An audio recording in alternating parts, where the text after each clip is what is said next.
The House of Representatives has asked the federal government to suspend the implementation of the Samoa Partnership Agreement until all controversial clauses are addressed.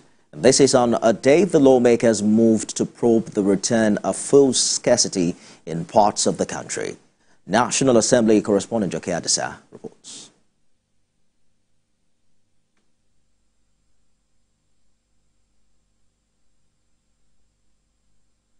On the 28th of June, the federal government signed the Samoa agreement, but controversies have not stopped trailing the action. A newspaper report claims the partnership agreement endorsed the rights of LGBTQ people in the country. The government has denied the claim and threatened to drag the newspaper to court.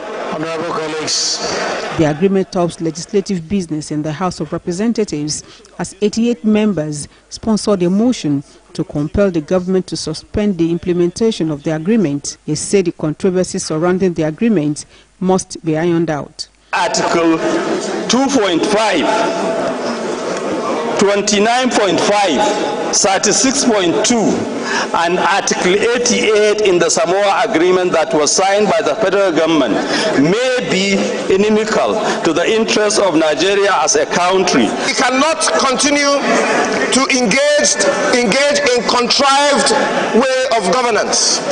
The public has been misled over time about the Samoa agreement. There is no portion of that agreement that talks about LGBTQ or 150 billion. In another legislative effort, the House is to investigate the return of queues across petrol stations in parts of the country, including Abuja.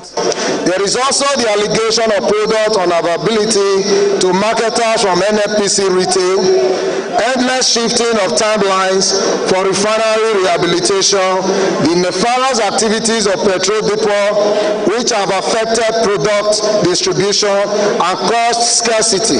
Ordinary 226,000 barrels not available. You also need to find out, is the IOC sending to us their domestic crude obligation? And the only person that can help us answer that partly is the NUPRC. The relevant committees are mandated to also probe the alleged unwholesome practices in the sector.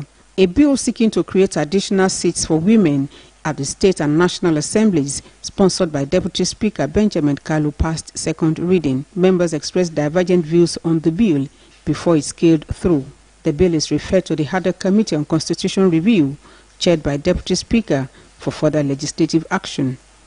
Joke Adisa, TVC News, Abuja.